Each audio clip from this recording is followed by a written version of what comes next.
오늘 본문의 전체적인 말씀을 보면 어떤 한 임금이 그 종들과 채무 관계에 대해서 회개할 때가 되어서 자신에게 1만 달란트 빚진 한 종을 데려왔습니다. 빚을 갚으라고 불러보니까 1만 달란트가 워낙 큰 돈인지라 이 종이 그 빚을 갚을 능력이 전혀 없는 것입니다. 그것을 본 임금은 신하들에게 그 빚진 종과 그 아내와 자식들과 그 모든 소유를 다 팔아서 그 빚을 갚게 하도록 하라고 명령을 했습니다. 이 빚진 종은 1만 달란트를 빚진 종은 이 임금의 두려운 명령 앞에서 이제 자신의 그 빚으로 인해서 자신과 온 가족이 노예로 팔리게 생긴 것입니다. 이 절망스러운 상황 속에서 이 종은 임금에게 엎드려 절하며 제발 용서해달라고, 불쌍히 여겨달라고 자신이 그 빚을 갚겠다고 애원을 했습니다. 이 모습을 본 임금은 그 종을 불쌍히 여겨서 그냥 좀 상환 시간을 연장해 준 것이 아니라 아예 그 빚을 탕감시켜서 없던 것으로 만들고 그를 풀어주었습니다.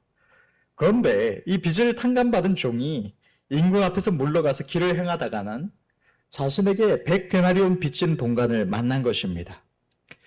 그러고는 그의 목을 잡고는 빚을 갚으라고 하는 것입니다. 이 100데나리온 빚진 동관이 제발 참아달라고 자신이 꼭 갚겠다고 애원을 했지만 이 1만 달란트 탕감받은 종은 그 모습을 보고도 불쌍히 여기지 않고 그 동관을 잡아서 감옥에 가두고 빚을 다 갚게 합니다.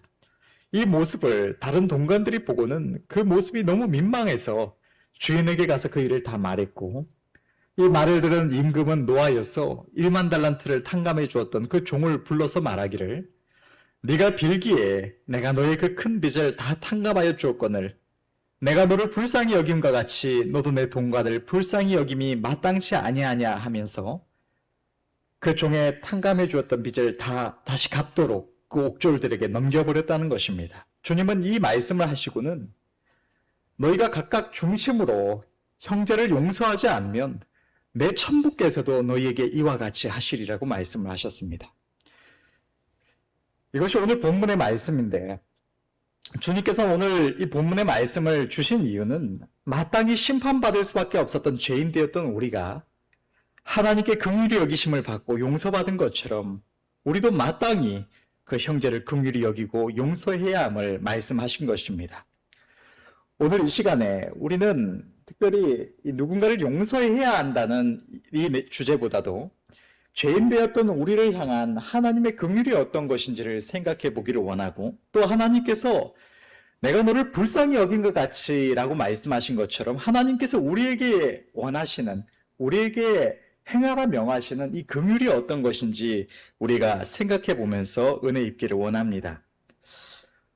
본문의 23절부터 25절의 말씀을 먼저 보면, 이러므로 천국은 그 종들과 회개하려 하던 어떤 임금과 같으니 회개할 때에 1만 달란트 빚진 자 하나를 데려오매 갚을 것이 없는지라 주인이 명하여 그 몸과 처와 자식들과 그 모든 소유를 다 팔아 갚게 하라 한데, 천국은 이와 같다라고 말씀하시는 것은 우리가 육신의 눈으로 볼 수 없는 저 영적인 세계, 영원한 세계를 다스리시는 하나님의 역사하심이 바로 이와 같다고 주님은 말씀을 하신 것입니다.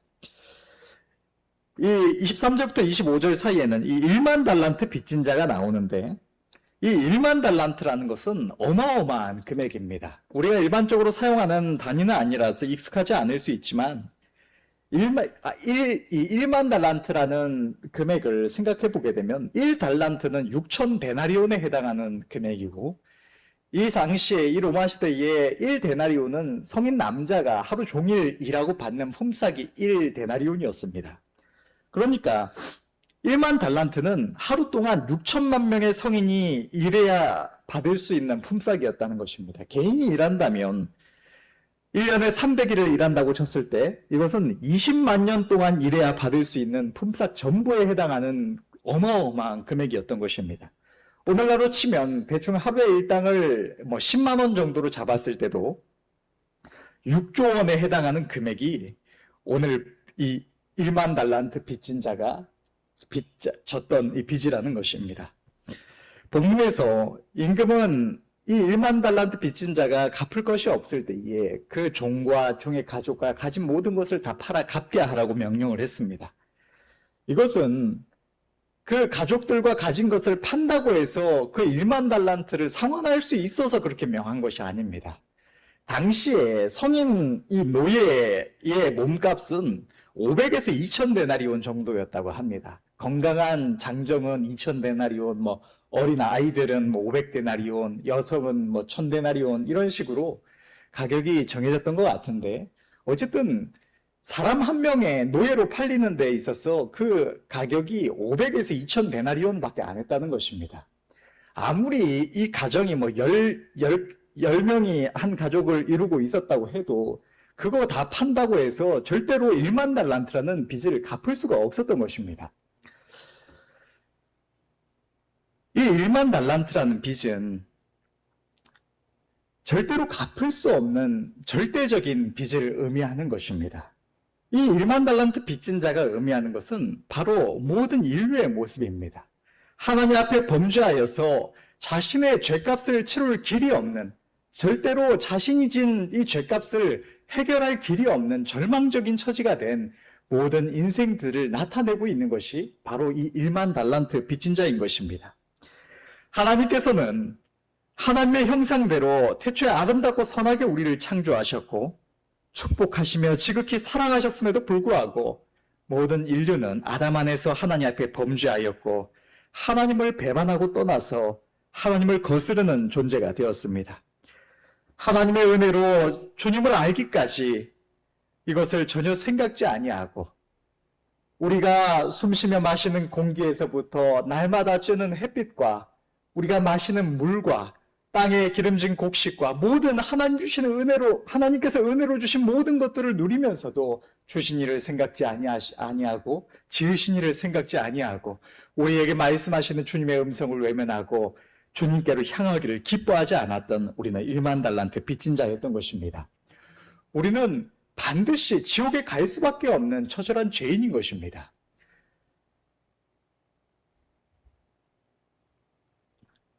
여러분, 우리의 본질이 이 1만 달란트 빚진 자라는 사실을 언제나 기억하시기를 바랍니다. 하나님의 은혜로 구원함을 받았다고 하더라도 우리의 본질이 1만 달란트 빚진 자라는 사실은 전혀 변하지를 않습니다. 우리는 여전히 우리 안에 죄성이 있고 끊임없이 죄의 유혹을 받고 하나님 앞에 부끄러운 모습으로 살아가기도 합니다. 그런데 이 절대적인 빚, 이 절대적인 죄값을 예수님의 생명으로 말미암아 탕감받은 우리가 무엇으로 말미암아 하나님 앞에 당당해질 수가 있겠습니까? 우리는 우리에게 이 은혜를 베푸신 하나님, 긍휼을 베푸신 하나님 앞에서 언제나 겸손한 자리에 내려앉아야 할 줄로 믿습니다. 이 절대적인 빚을, 생명의 이 피값을 탕감받고도 하나님 앞에서 교만한 마음을 품고 주님께서 우리에게 말씀하실 때 내가 그것을 하고 싶지 않다고, 내 마음이 기뻐하지 않는다고 거역하거나 혹은 남들 앞에서 하나님께서 지으신 이웃들 사이에서 자신을 높여서 교만한 모습으로 행해서는 안 될 줄로 믿습니다.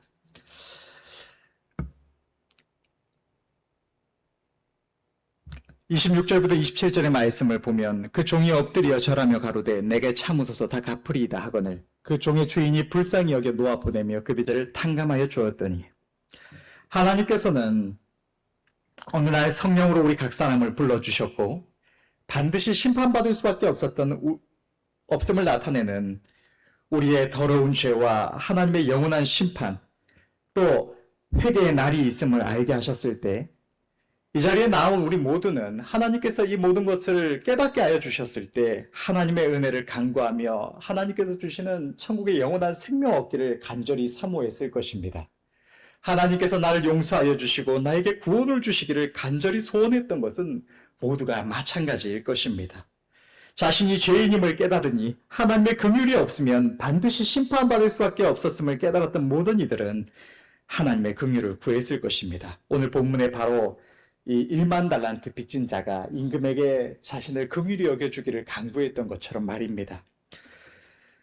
오늘 본문에서 임금이 1만 달란트 빚진 종의 간구 앞에서 그를 긍휼히 여겨서 그 모든 빚을 탕감하여 주었던 것처럼 은혜로우신 하나님께서는 그 앞에 엎드려 눈물로 긍휼을 구하며 간구하는 저와 여러분들의 목소리를 외면치 않으셨고 우리에게 예수님의 십자가의 보혈로 구원의 은총을 주셨습니다. 우리에게 베푸신 하나님의 크신 은혜로 이 땅을 살아가면서도 하나님의 선하신 음성과 아들을 내어주시기까지 우리를 사랑하신 그 사랑을 외면하고 멸시하며 죄로 오염된 마음과 모든 죄된 생각을 따라서 나의 만족만을 구하며 살아왔던 추악한 죄인된 우리 모두들 1만 달란트 빚진 자가 예수 그리스도의 생명으로 우리의 죄의 빚을 대신 지불하신 하나님의 긍휼로 인하여 우리의 모든 죄의 대가를 탕감받고 영원한 사망을 떠나서 생명에 속하고 천국의 백성 하나님의 자녀가 된 것입니다. 하나님의 긍휼을 생각한다면 우리가 입은 긍휼은 이 영원한 생명만이 아닙니다.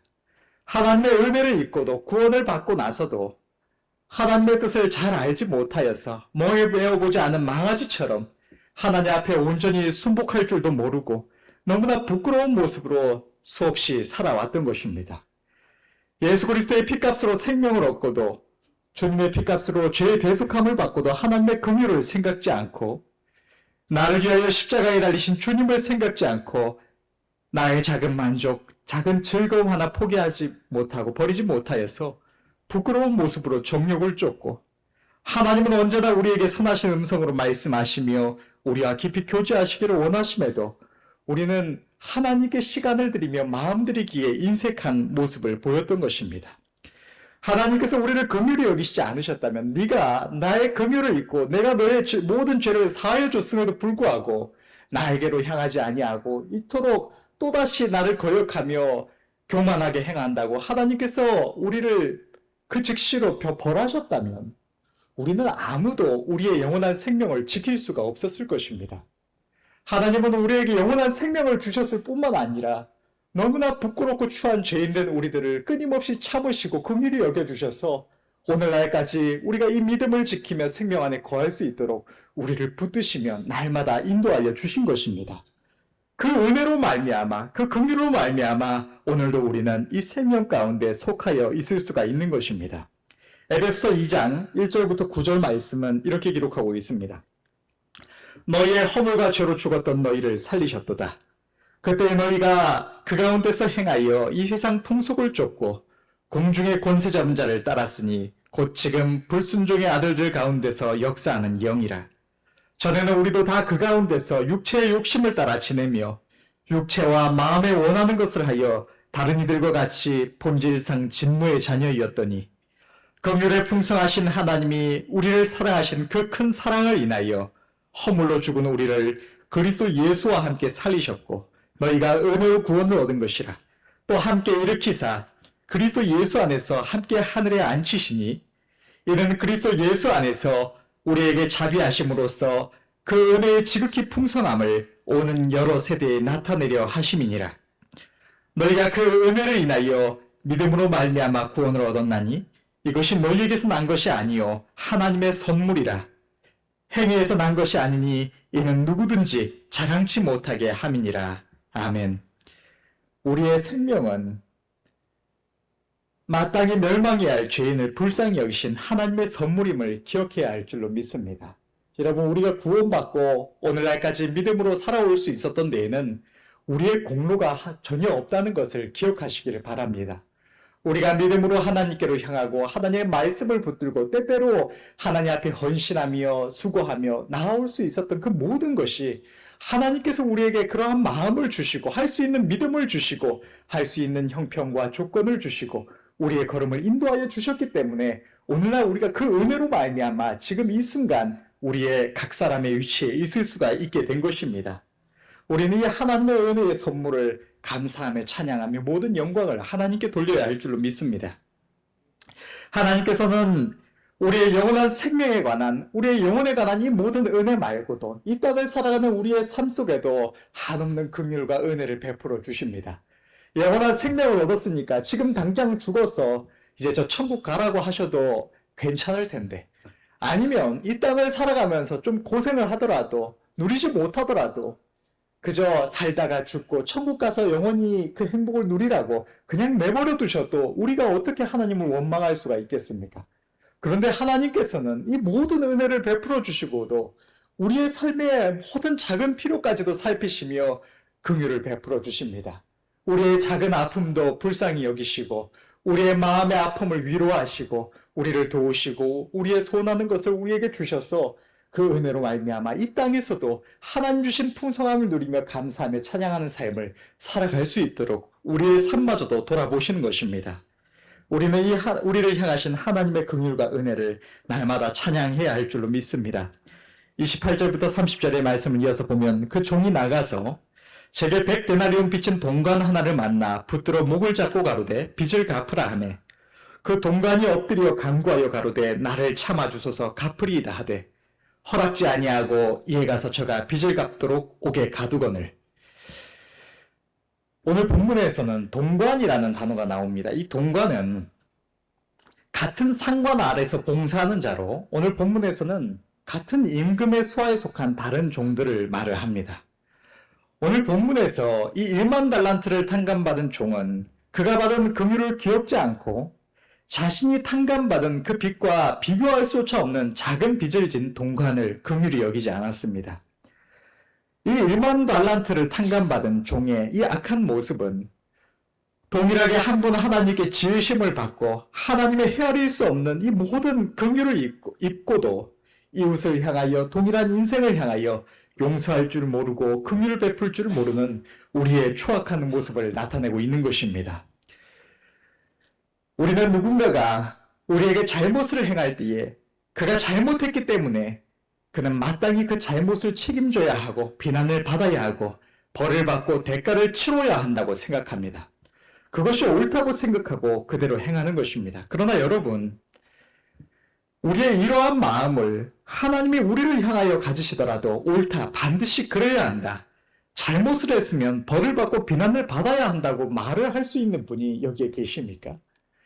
이 세상 사람들이 나에게 잘못하면 그 비난을 받고 욕을 쳐 들어야 하는 것처럼 나도 하나님 앞에 잘못하면 그 벌을 받고 책망을 듣고 저주를 받아야 한다고 그렇게 당당하게 외치실 수 있는 분이 계십니까? 그 누구도 그러한 말을 하나님 앞에서 뱉을 수가 없을 것입니다. 우리가 오늘 이 순간에 살아 숨쉬며 있는 것도 우리의 영원한 생명만이 아니라 이 땅에서의 생명마저도 우리의 호흡마저도 하나님의 은혜로 말미암아 유지되고 있음을 우리가 알기 때문입니다. 여러분, 언제나 우리는 하나님의 낯을 살펴야 할 줄로 믿습니다. 인생끼리의 관계가 아니라 우리 홀로 살아가는 삶이 아니라 우리의 모든 삶을 하나님이 보고 계시고 우리의 삶의 모든 은혜와 긍휼을 베푸신 하나님 앞에서 우리의 행위가 나타난다는 사실을 우리는 기억해야 하는 것입니다. 여러분, 만약 이 세상에서 누군가가 우리에게 얼마나 큰 잘못을 저지른다고 하더라도 설령 나와 내 가족의 목숨을 해친 원수라고 할지라도 그는 하나님 앞에서 우리가 탕감받은 죄에 비하면 100데나리온에 불과한 것입니다.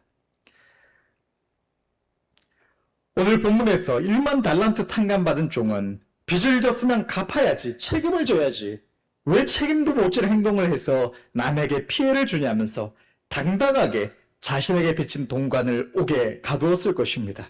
그도 그럴 것이, 여러분 100데나리온은 절대로 작은 돈이 아닙니다.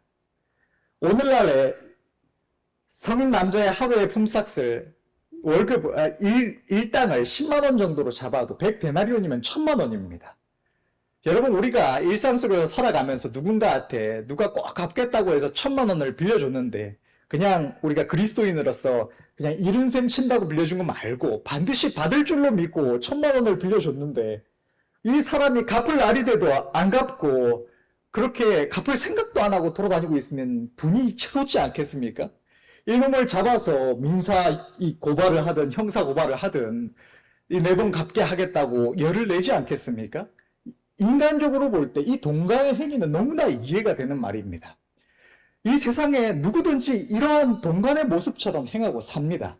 그런데 문제는 이 동간이 그냥 아무 빚이 없는 존재가 아니라 바로 그 전에 자신의 1만 달란트를 탕감받은 존재였던 것이 문제인 것입니다.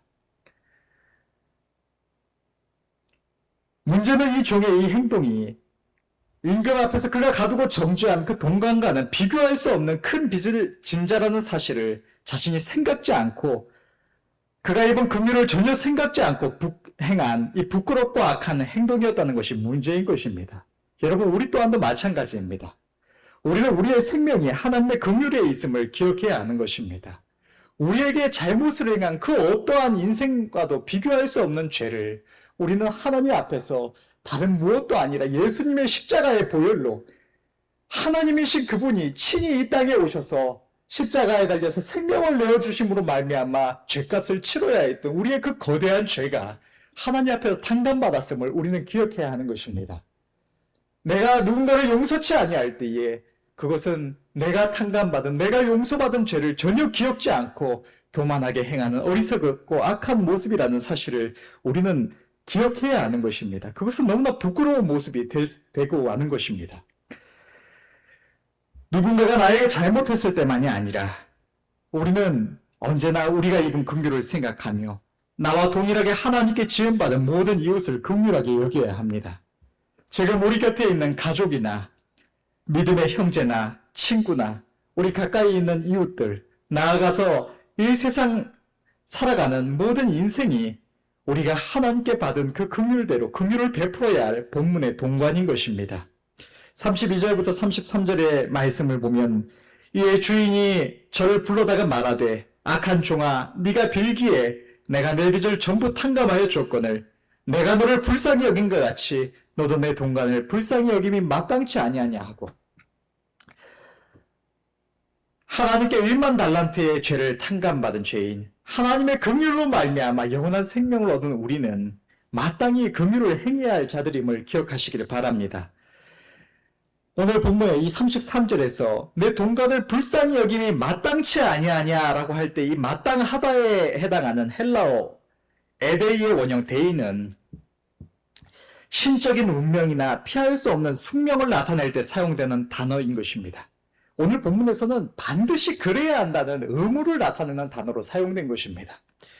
하나님께서는 동관을 향하여 긍휼을 베푸는 것이 이미 더 큰 긍휼을 입은 종이 마땅히 행해야 할 의무임을 이 단어를 통해서 말씀하시는 것입니다. 사랑하는 성도 여러분들, 우리가 누군가를 긍휼히 여기는 것은 우리가 하고 싶으면 하고 하면 잘하는 것이고 안 해도 그만인 내용이 아닙니다. 하면 무슨 상급이 더 있고 하지 않으면 아무 상관없는 그런 내용이 아닌 것입니다. 하나님께서는 오늘 본문의 말씀을 통하여서 하나님께로부터 헤아릴 수 없는 긍휼이 있고 그 가운데 살아가는 우리가 동일하게 지음받은 우리의 이웃을 향하여 긍휼을 행하는 것이 너희가 마땅히 행해야 하는 본분이라는 사실을 말씀하시는 것입니다.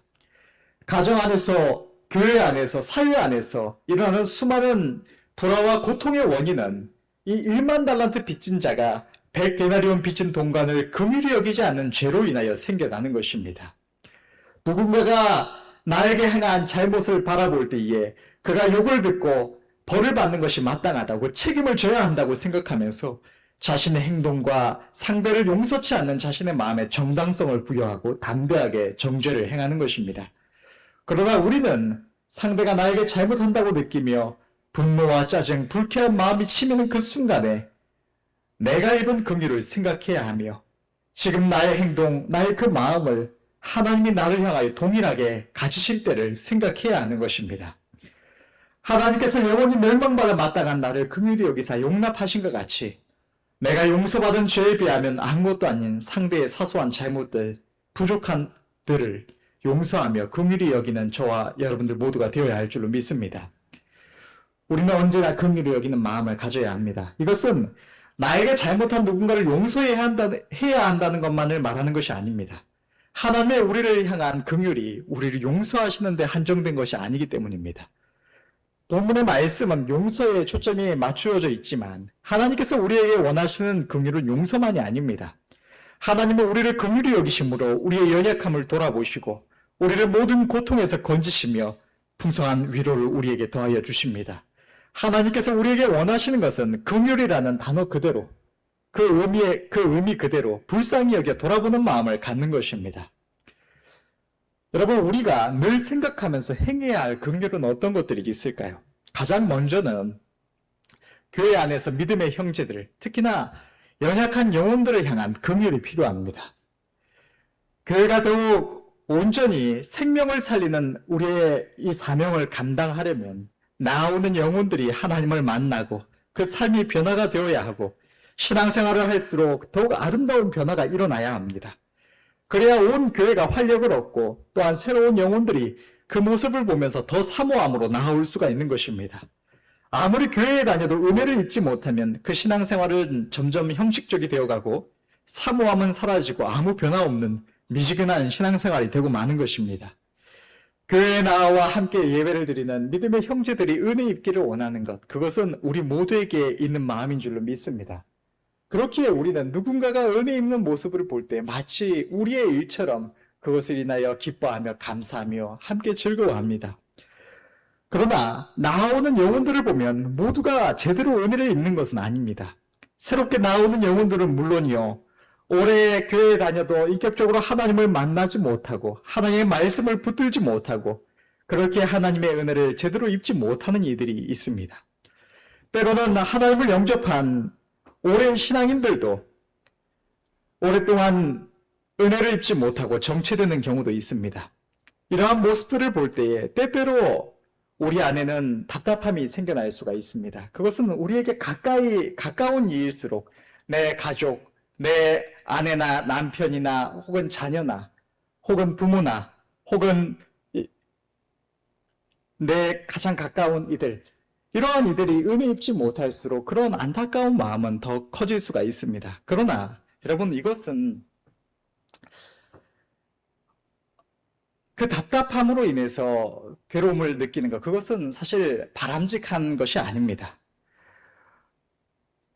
우리는 답답함을 느끼다 보면 누군가에게 자꾸만 은혜 입으라고, 은혜 입기를 원하는 마음에 강하게 말을 하기도 합니다. 제가 결혼하고 초기에 제 아내에게 좀 믿음으로 행치 않는다고 좀 많이 이렇게 말을 해서 많은 괴로움을 준 일들도 있는데, 하나님께서 오늘날까지 이렇게 오면서 더 알게 하시고 깨닫게 하시는 것은 그게 결코 누군가의 영혼에게 유익을 주지 못한다는 것을 깨닫게 해 주십니다.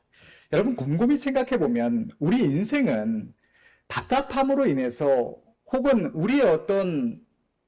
우리가 인간적으로 누군가를 위해서 그것을 좀 강하게 무언가를 강요한다고 해서 누군가를 절대로 은혜를 끼칠 수 없다는 것을 우리는 조금만 생각해 보면 알 수가 있습니다. 왜 그런가 하면, 여러분, 우리가 구원받은 것은 우리의 공로입니까? 하나님의 은혜입니까? 말할 것도 없이 하나님의 은혜입니다.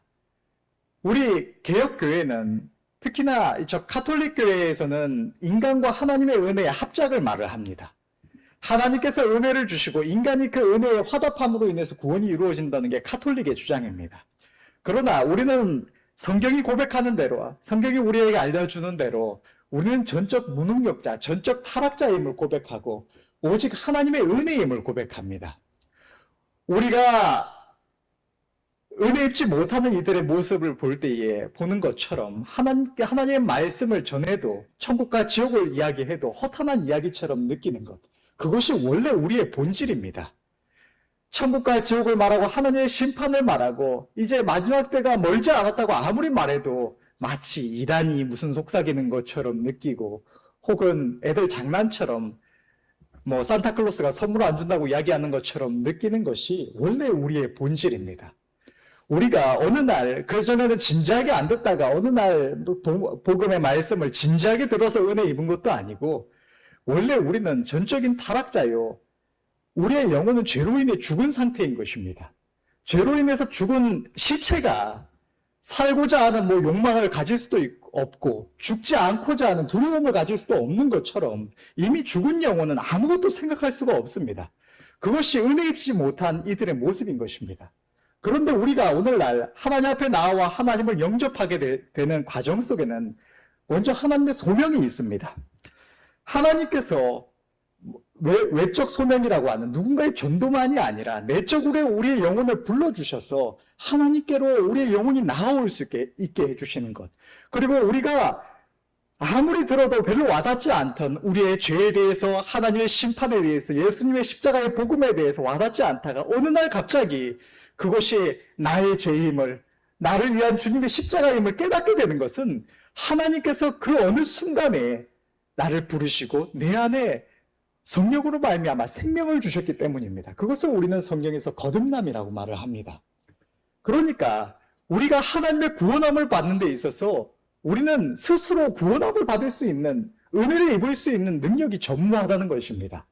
아무리 누군가가, 어떤 신사가 나와서 이 교회에 앉아서 진지하게 말씀을 듣겠다고 애를 써도 하나님께서 그에게 은혜를 주시지 않으면, 거듭나게 해주시지 않으면 그 누구도 천국을 볼 수 없고 지옥을 볼 수 없고 은혜를 입을 수가 없는 것입니다. 그렇기에 구원의 서정이라고는 소명, 중생, 회심, 믿음, 칭의, 양자, 성화, 견인, 영화에 이르기까지 이 구원의 전 과정이 성령의 역사에 하나님의 구원 사역임을 우리는 고백하는 것입니다. 물론 여기에는 우리의 반응도 있습니다. 어느 날 우리 슬기 청년처럼 어느 날 보다가 교회에 대한 홈페이지를 보든 이렇게 해서 한번 교회 가볼까 해서 이렇게 나가올 수도 있고, 혹은 누군가가 권하는 말을 내 마음이 좀 여려서 권하는 말을 끝까지 거절치 못하고 나와왔을 수도 있고, 누군가는 마음이 좋아서 한번 교회 한번 나가볼까 제 발로 찾아오는 사람들도 있고, 또 나와서도 누군가는 진지하게 이게 진짜 그런가 진지하게 귀 기울여 듣는 이들도 있겠고, 또 말씀이 전해질 때 믿음으로 그 말씀, 그래 나도 한번 믿음으로 한번 발을 떼보자 해서 결단하는 이들도 있겠습니다. 그런데 중요한 것은 우리가 구원받는 것이 외적으로는 누군가의 복음 전도가 반드시 있어야 하고, 누군가가 하나님 앞에 그 복음을 듣고 나아와야 하고, 또 그 말씀을 믿음으로 붙들어야 하고, 인간의 행위가 다 있지만 그 본질은, 그 배경에는 앞서 말한 이 하나님의 역사가 반드시 있어야만 그걸 배워질 수 있다는 것처럼 우리가 은혜 입는 것도 마찬가지입니다. 우리가 이 자리에 나와서 아무리 설교자가 지혜롭게 체계적으로, 논리적으로 아무리 하나님의 말씀은 분명하게 전해도 하나님께서 그에게 깨닫는 마음을 주시지 않으면 아무리 오래 신앙생활을 해도 그 은혜를 입을 수가 없는 것입니다. 그가 진지하게 듣고자 하고 말고자 하고 그것으로 인해서 은혜 입고 말고가 정해지는 것이 아니라는 것입니다. 그러면 우리가 답답하고 괴로운 마음을 품었을 때 할 수 있는 것이 무엇이 있겠습니까? 아무리 은혜 입으라고 그것을 끊임없이 반복해서 가르쳐주고 강요를 하고 믿음으로 발을 떼라고 답답해하고 말을 해도 그것은 그 영혼을 단 한치도 바꿀 수가 없는 것입니다. 우리가 할 수 있는 유일한 방법은 그에게 하나님께서 은혜를 주시기를 간구하는 것입니다. 그래서 기독교 역사상 부흥이 일어났던 아름다운 교회를 보면 다 그 성도들이 뜨겁게 기도하는, 그 온 교회를 위해서, 담임 목사님을 위해서, 또 밖에 나가서 전도하는 이들을 위해서 뜨겁게 기도하는 이 기도팀들이 언제나 있었다는 사실을 우리는 발견할 수가 있는 것입니다. 우리는 믿음의 형제들을 긍휼히 여겨야 합니다. 특별히 은혜 입지 못하는 이들을 볼 때 답답해하고, 저가 믿음이 없어서 저런다고, 혹은 제대로 예배를 드리지 않아서 그런다고, 예배를 빼먹고 자꾸 안 나오니까 그런다고 답답해하면서 한심스럽게 여길 것이 아니라, 그가 은혜 입을 수 있도록 하나님께서 그 마음에 성령으로 조명하여 주시기를 우리는 간절히 기도해야 하는 것입니다.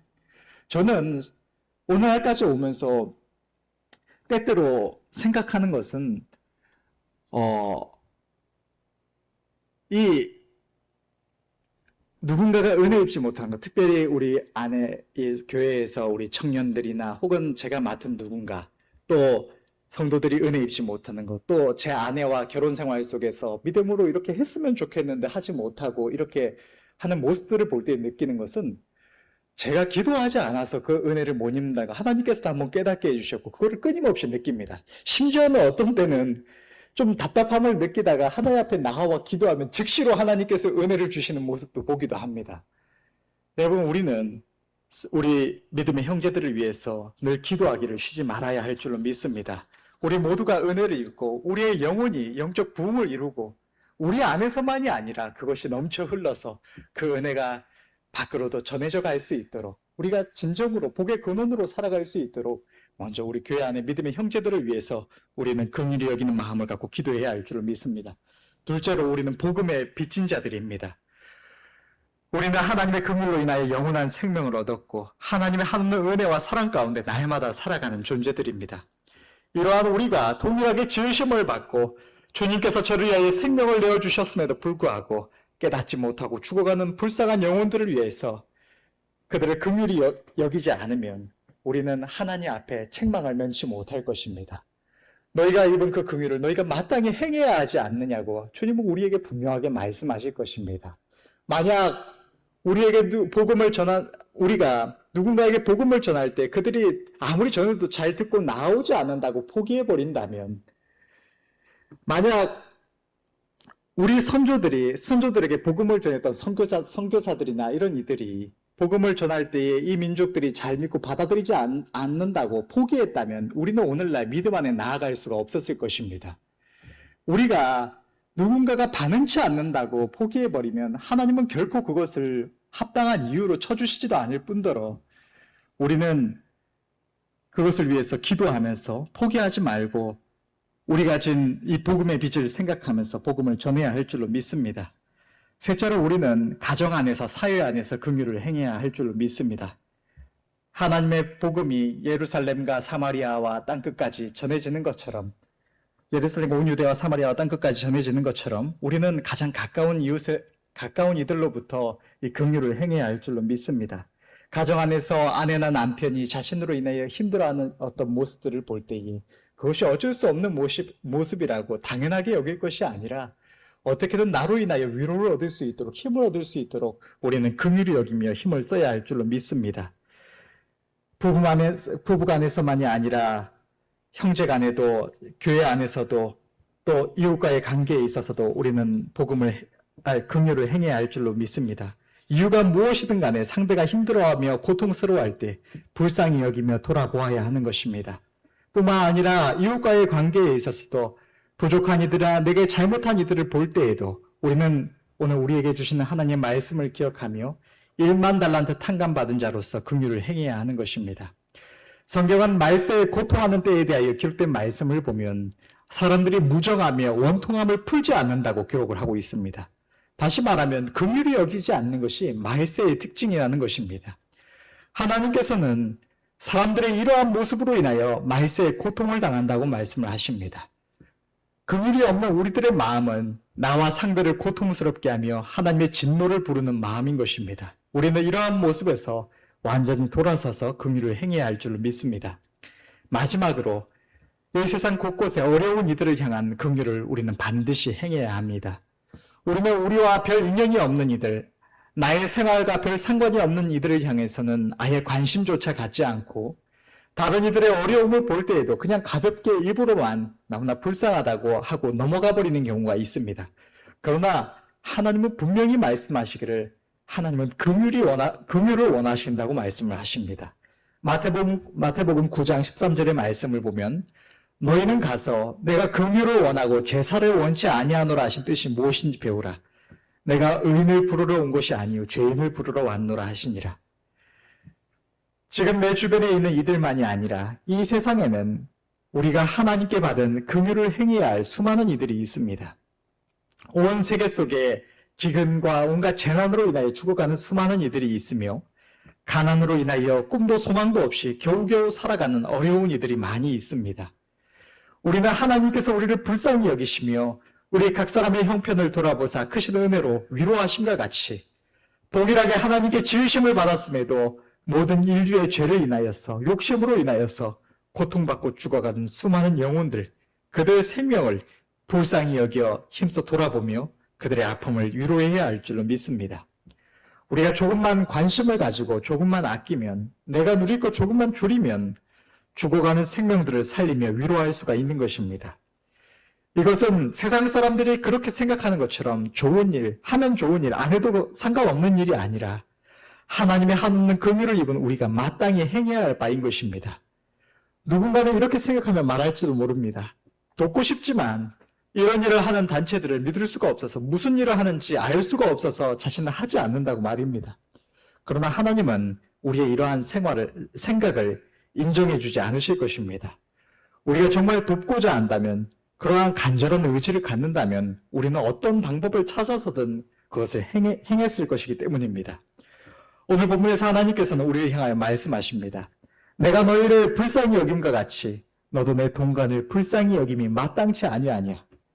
이 세상 모든 사람들은 나와 함께 지음을 받아 같은 하나님의 통찰에 속한 동간인 것입니다. 우리가 함께 지음받은 어려운 이들을 긍휼히 여겨 돌아보지 아니하면 주님은 우리에게 내가 너에게 이토록 큰 은혜와 복을 주어서 너로 평안히 거하게 하며 많은 것을 누리게 하였건만 너는 왜 저들을 불쌍히 여기지 않느냐고. 어째서 저들을 섬기라고 너에게 맡긴 것까지 네가 다 챙겨서 내 것을 도적질하 했느냐고 하나님은 분명하게 말씀하실 것입니다. 하나님은 그가 지으신 만물을 향하여 긍휼을 베푸시는 사랑의 하나님이십니다. 우리는 하나님을 사랑한다고 고백합니다. 나를 위하여 생명을 주시고 나의 삶 속에 이토록 큰 은혜를 베푸신 하나님을 나도 사랑하노라고, 주를 위하여 살겠노라고 우리는 고백합니다. 그렇다면 우리가 진정으로 주님을 사랑한다면 주님이 보시고 가슴 아파 탄식하시는 불쌍한 영혼들을 우리도 마땅히 생각해야 하지 않겠습니까? 부모를 사랑하노라 하면서도 부모가 고통 중에 있는 다른 형제들을 보며 눈물로 탄식하는 것을 외면하는 자식이 과연 부모를 사랑한다고 할 수가 있을까요? 성경에는 가난하고 어려운 이들을 보시며 가슴 아파하시는 하나님의 마음이 너무나 분명하게 나타나 있습니다. 잠언 14장 31절의 말씀을 보면 가난한 사람을 학대하는 자는 그를 지으신 이를 멸시하는 자요, 궁핍한 사람을 불쌍히 여기는 자는 주를 존경하는 자니라. 잠언 19장 17절 말씀은 가난한 자를 불쌍히 여기는 것은 여호와께 꼬이는 것이니 그 선행을 갚아주시리라. 잠언 28장 17절 말씀은 가난한 자를 구제하는 자는 궁핍하지 아니하리니와 못 본 채 하는 자에게는 저주가 많으리라. 하나님께서는 가난하고 어려운 이들을 불쌍히 여기는 것이 주님을 존경하는 것이라고, 주님께서 그 선행을 반드시 갚아주실 것이라고, 그러니까 너희는 반드시 가난하고 어려운 이들을 생각하고 도우라고 우리에게 말씀하시는 것입니다. 만약 그렇지 않으면 너희에게 저주가 많을 것이라고 경계하여 주시기까지 하시는 것입니다. 또 신약 성경에 이르러 주님은 가난하고 궁핍한 이들, 어려운 이들을 긍휼히 여기는 것이 주님께 하는 것이며 이를 못 본 채 하는 것은 주님의 어려움을 못 본 채 하는 것과 같다고 말씀을 하십니다. 하나님께서는 우리가 긍휼을 행함이 우리가 해도 그만 안 해도 그만인 내용이 아니라 한량없는 긍휼을 입었고 날마다 또 입으며 살아가는 우리가 마땅히 행해야 할 본분임을 말씀하십니다. 기억하며 힘쓰시는 저와 여러분들이 되시기를 바랍니다.